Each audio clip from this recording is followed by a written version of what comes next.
Item ಯಾವುದೇ ಇರಲಿ try ಮಾಡಿ ಆಚಿ ಚಿಕನ್ ಮಸಾಲಾ. ಆಚಿ ಚಿಕನ್ ಮಸಾಲಾ. ಜನತಾದಳ ಪಕ್ಷದ ಕಡೆಯಿಂದ ಪಕ್ಷದ JDLP ನಾಯಕರಾಗಿರ್ತಕ್ಕಂಥ ಮಾನ್ಯ ಸುರೇಶ್ ಬಾಬಣ್ಣ ಅವರು, ಪಕ್ಷದ ಕೋರ್ ಕಮಿಟಿ ಅಧ್ಯಕ್ಷ ಆಗಿರ್ತಕ್ಕಂಥ ಕೃಷ್ಣಾರೆಡ್ಡಿ ಸಾಹೇಬರು, ಜೊತೆಯಲ್ಲಿ ವಿಜಯಪುರ ಮತ್ತು ಬಾಗಲಕೋಟೆ ಜಿಲ್ಲೆಗಳಿಗೆ ಬರಪೀಡಿತ ಪ್ರದೇಶಗಳಿಗೆ ವೀಕ್ಷಣೆ ಮಾಡ್ತಕ್ಕಂಥದ್ದಕ್ಕೆ ಪಕ್ಷದ ರಾಜ್ಯಾಧ್ಯಕ್ಷರು, ಕೇಂದ್ರದ ಸಚಿವರು ಮಾನ್ಯ ಕುಮಾರಣ್ಣ ಅವರು ನಮ್ಮೆಲ್ಲರಿಗೂ ಕೂಡ ಬರಪೀಡಿತ ಪ್ರದೇಶಗಳಿಗೆ ಭೇಟಿಯನ್ನು ಕೊಡಬೇಕು, ರೈತರ ನಿಜವಾದಂಥ ನೈಜ ಸಮಸ್ಯೆಗಳೇನಿದೆ ಅದನ್ನು ಅರ್ಥ ಒಂದು ವರದಿಯನ್ನು ಮಾಡಬೇಕು ಅಂತಕ್ಕಂಥದ್ದನ್ನ ಈಗಾಗಲೇ ಮಾನ್ಯ ಕುಮಾರಣ್ಣ ಅವರು ನಮ್ಮೆಲ್ಲರಿಗೂ ಕೂಡ ಹೇಳಿದ್ದಾರೆ. ಆ ಹಿನ್ನೆಲೆಯಲ್ಲಿ ಜನತಾದಳ ಪಕ್ಷ ನಿಮಗೆ ಗೊತ್ತಿದೆ, ಇದೊಂದು ಪ್ರಾದೇಶಿಕ ಪಕ್ಷ, ರೈತರ ಪರವಾಗಿ ಸದಾಕಾಲ ಒಂದು ಕಮಿಟ್ಮೆಂಟ್ ಇಟ್ಕೊಂಡು ಕಳೆದ 30 ವರ್ಷದಿಂದ ನಿರಂತರವಾಗಿ ಹೋರಾಟ ಮಾಡ್ತಾ ಇರ್ತಕ್ಕಂಥ ಪಕ್ಷ. ಈ ಭಾಗದಲ್ಲಿ ವಿಶೇಷವಾಗಿ ಇದು ಕೇವಲ ನಾನು ಒಂದು ಭಾಗಕ್ಕೆ ಅಂತಕ್ಕಂಥದ್ದನ್ನ ಇವತ್ತು ಬರವನ್ನು ಸೀಮಿತ ಮಾಡಲಿಕ್ಕೆ ಇಷ್ಟಪಡೋದಿಲ್ಲ. ಇದು ಹಳೆ ಮೈಸೂರು ಪ್ರಾಂತ್ಯ ಇರ್ಬೋದು, ಇವತ್ತು ಕಿತ್ತೂರು ಕರ್ನಾಟಕಕ್ಕೆ ಬಂದು ಈ ಒಂದು ಪುಣ್ಯ ಮಣ್ಣಲ್ಲಿ ಇವತ್ತೇನು ನಾವು ನಿಂತಿದ್ದೇವೆ. ಕಲ್ಯಾಣ ಕರ್ನಾಟಕದಲ್ಲಿಯೂ ಕೂಡ ಈ ಬಾರಿ ಮುಂಗಾರನ್ನ ನಂಬ್ಕೊಂಡು ರೈತಾಪಿ ವರ್ಗ ಬಿತ್ತನೆಯನ್ನು ಮಾಡಬೇಕಾಗಿತ್ತು. ಅವ್ರದ್ದಾದಂಥ ಒಂದು ಗುರಿಯನ್ನು ಇಟ್ಕೊಂಡಿದ್ರು. ಹೆಚ್ಚು ಕಮ್ಮಿ 5.5 ಲಕ್ಷ ಹೆಕ್ಟೇರಷ್ಟು ಬಿತ್ತನೆ ಮಾಡಬೇಕು ಅಂತಕ್ಕಂಥ ಗುರಿ ಇತ್ತು.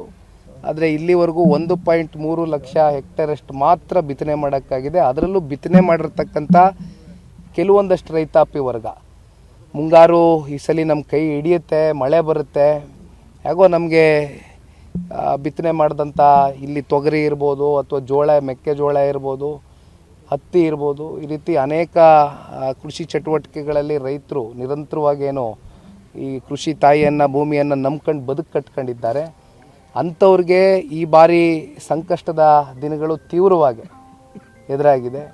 ಆ ನಿಟ್ಟಿನಲ್ಲಿ ಇವತ್ತು ಬಂದು ಬರ ವೀಕ್ಷಣೆ ಮಾಡ್ತಕ್ಕಂಥದ್ದಕ್ಕೆ ಈ ಭಾಗದಲ್ಲಿ ಇಂಡಿ ವಿಧಾನಸಭಾ ಕ್ಷೇತ್ರ, ಜೊತೆಯಲ್ಲಿ ನಮ್ಮ ಬಸವನ ಬಾಗೇವಾಡಿ ಎರಡೂ ಕ್ಷೇತ್ರದಲ್ಲಿ ಬೆಳಗ್ಗೆಯಿಂದ ರಾತ್ರಿವರೆಗೂ ರೈತರ ಹೊಲ ಗದ್ದೆಗಳಿಗೆ ಒಂದು ಭೇಟಿಯನ್ನು ಕೊಡಬೇಕು ಅಂತಕ್ಕಂಥ ತೀರ್ಮಾನ ಮಾಡಿದ್ದೇವೆ. ಇಲ್ಲಿ ಸರಿಸುಮಾರು 6 ಎಕರೆ ಜಮೀನನ್ನು ಹೊಂದಿರತಕ್ಕಂಥ ಈ ಭಾಗದ ರೈತರೇನಿದ್ದಾರೆ ಇಲ್ಲಿ ತಾವೆಲ್ಲ ನೋಡ್ಬೋದು. ಸಂಪೂರ್ಣವಾಗಿ ಇವತ್ತು ಇಲ್ಲಿ ಏನೊಂದು ಮಳೆ ಆಗಬೇಕಾಗಿತ್ತು, ಆಗದಿರ ಇರೋದ್ರಿಂದ ಇವತ್ತು ಇಲ್ಲಿ ಯಾವುದೇ ಒಂದು ಬಿತ್ತನೆ ಆಗಿಲ್ಲ. ಬಿತ್ತನೆ ಮಾಡಿರ್ತಕ್ಕಂಥವ್ರು ಕೂಡ ಇದ್ದಾರೆ. ಆ ಬಿತ್ತನೆ ಮಾಡ್ತಕ್ಕಂಥದ್ದಕ್ಕೆ ಬೀಜ ತಗೊಂಡು ಬರ್ತಕ್ಕಂಥದ್ದಕ್ಕೆ ಸಾಲ ತಗೊಂಡು ಸಾಲದ ಹೊರೆ ಮತ್ತಷ್ಟು ಇವತ್ತು ಅವ್ರ ಹೆಗಲ ಮೇಲೆ ಜಾಸ್ತಿ ಮಾಡ್ಕೊಂಡಿದ್ದಾರೆ ಹೊರತುಪಡಿಸಿ ಇದರಿಂದ ಅವ್ರಿಗೆ ಆಗಿರ್ತಕ್ಕಂಥ ಅನುಕೂಲಗಳು ಏನೂ ಇಲ್ಲ. ಹಾಗಾಗಿ ಇವತ್ತು ಒಂದು ವಿಶೇಷವಾದಂಥ ದಿನ, ಮಣ್ಣೆತ್ತಿನ ಒಂದು ಅಮಾವಾಸ್ಯೆ.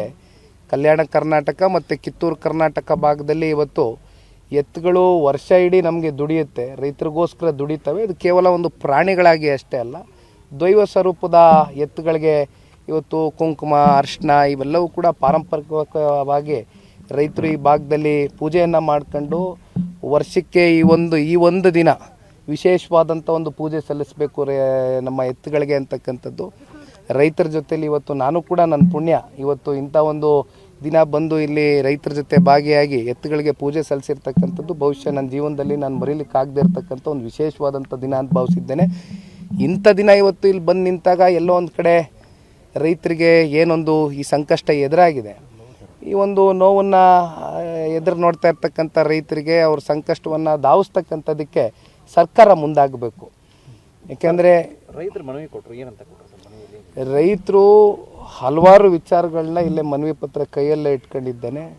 ಇದು ನಾನು ಕೂಡ ನಿಮಗೆ ಸವಿಸ್ತರವಾಗಿ ನಾನಾಗಲಿ ಬಾಬಣ್ಣ ಅವರಾಗಲಿ ಈಗ ಮುಂದೆ ಪತ್ರಿಕಾಗೋಷ್ಠಿಯಲ್ಲಿ ಎಲ್ಲವೂ ಕೂಡ ಮಾತನಾಡ್ತೇವೆ. ಹಲವಾರು ವಿಚಾರಗಳಿದೆ. ಈಗ ಆಗಿರ್ತಕ್ಕಂಥ ಸಮಸ್ಯೆಗಳೇನು, ಮುಂದೆ ಇದಕ್ಕೆ ಯಾವ ರೀತಿ ಆದಂಥ ಒಂದು ಪರಿಹಾರವನ್ನು ಕಂಡುಕೊಡಬೇಕು ರಾಜ್ಯ ಸರ್ಕಾರ ಅಂತಕ್ಕಂಥದ್ರ ಬಗ್ಗೆ ನಮ್ಮದು ಕೆಲವೊಂದಷ್ಟು ವಿಚಾರಗಳಿದೆ, ಅದನ್ನು ಮಂಡಿಸ್ತೇವೆ.